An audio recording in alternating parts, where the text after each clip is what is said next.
그림 그리는 영상을 보고 그대로 따라했는데 왜 다른 그림이 돼 있을까요? 역시 저분은 금손이셔 라고 생각하셨나요? 이 영상을 끝까지 보신다면 분명히 왜 그림의 결과가 다른지 알게 되실 거예요. 그리고 자신만의 꽃을 그리는 사람이 되어 있으실 겁니다. 저도 가끔 유튜브 영상을 보다가 저 정도면 나도 그릴 수 있겠는데? 하고 따라 그려봐도 잘 안 될 때가 많았는데요. 그래서 그 이유를 생각해 보다가 준비하게 되었습니다. 진짜 초보자도 꽃을 그릴 수 있는 정말 쉬운 방법을요. 꽃을 그리는 쉬운 방법의 핵심은 바로 그리기 쉬운 꽃을 선택하는 겁니다. 엥? 이게 무슨 소리지? 하실 수도 있어요. 하지만 30초만 들어보시면 바로 이해가 되실 거예요. 예를 들어서 어떤 직장인이 극장에서 영화를 보다가 쇼팽의 녹턴을 듣고 감명을 받아서 나도 저 곡을 연주하고 싶다는 생각이 들었다고 해볼게요. 그러면 뭐부터 해야 되나요? 건반의 도레미파 솔라시도부터 익히고 아주 쉬운 곡부터 연습을 해야 되겠죠. 아무리 훌륭한 선생님이 쉽게 설명해주고 연주하는 과정을 다 보여준다고 해도 처음부터 녹턴을 완벽히 칠 수는 없다는 거예요. 그림도 마찬가지죠. 아름다운 그림을 보고 감명을 받아서 그려보고 싶다는 생각이 들었다고 했을 때 처음부터 어렵고 복잡한 꽃에 도전하면 쉽게 설명 듣고 과정을 다 본다 해도 똑같이 그릴 수 없는 게 너무 당연한 거예요. 근데 이렇게 말씀하실 수 있어요. 그러면 선 연습부터 해야 되는 거 아닌가요? 맞아요. 선 연습은 분명히 중요해요. 그런데 문제는 선만 계속 긋다 보면 금방 지루해지고 결국 그림을 포기하는 경우가 생기거든요. 또 예를 들어서 피아노를 배울 때도 똑같아요. 손가락 연습만 계속 한다고 상상해 보세요. 금방 재미가 없어지겠죠. 그런데 작은 별 같은 아주 쉬운 곡 하나를 완주하면 어떨까요? 오, 나도 이제 피아노 칠 수 있어. 뭐 이런 성취감이 생기고, 그래서 손가락 연습도 더 하고 싶어질 거 아니에요. 네, 그림도 마찬가지입니다. 선 연습은 필요하지만 쉬운 꽃부터 그리는 게 곧 재미있는 선 연습이에요.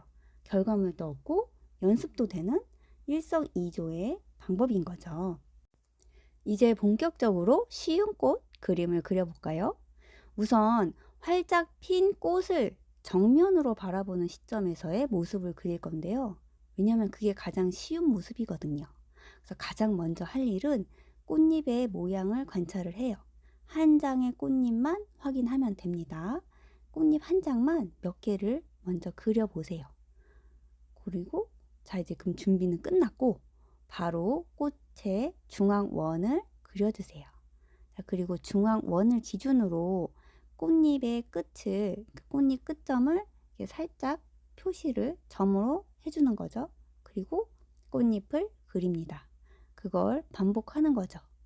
처음에 길이가 이제 꽃잎의 길이가 가늠이 잘 안 되시는 분들은 꽃잎 끝부분에 해당하는 큰 원을 연필로 살짝 그리고 하셔도 좋아요. 이런 식으로 꽃잎을 그리고 그 안을 선으로 채워주는 겁니다.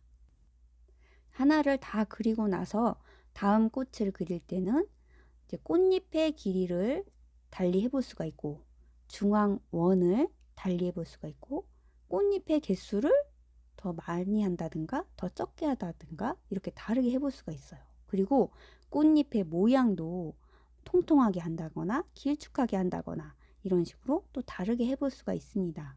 이렇게만 해도 정말 많은 종류의 꽃을 그릴 수가 있어요. 거기다가 공간을 채우는 방법에 따라서 또 다양해지겠죠. 직선으로 할 수도 있고 곡선으로 할 수도 있고 동그라미로 채울 수도 있고 이런 식으로 또 종류가 엄청 많아지는 거예요. 거기다가 나중에 색깔까지 추가를 하게 되면 또 거기다가 다양한 도구들까지 추가하게 되면 얼마나 많은 꽃을 그릴 수 있는지 감도 안 오죠. 그러니까 상상만으로도 기대되고 빨리 이것저것 다양한 꽃을 다양하게 그려보고 싶다. 이런 생각 들지 않으세요?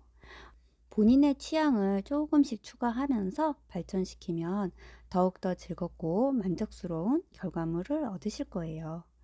서로는 거창했는데 막상 방법은 너무 간단해서 네, 금방 끝나버렸습니다.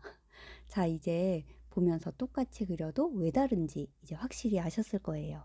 그러니 절대 실망하지 마시고 그리는 행위를 통해 얻는 즐거움을 포기하시지 마시길 바랍니다.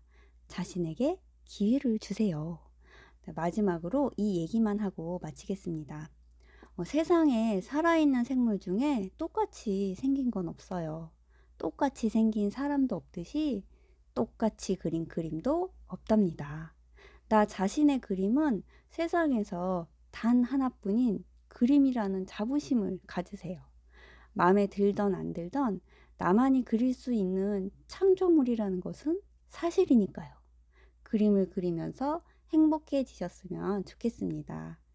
저의 이야기가 마음에 드셨다면, 또 다음 이야기가 궁금하시다면 구독과 좋아요, 알림 설정 부탁드립니다.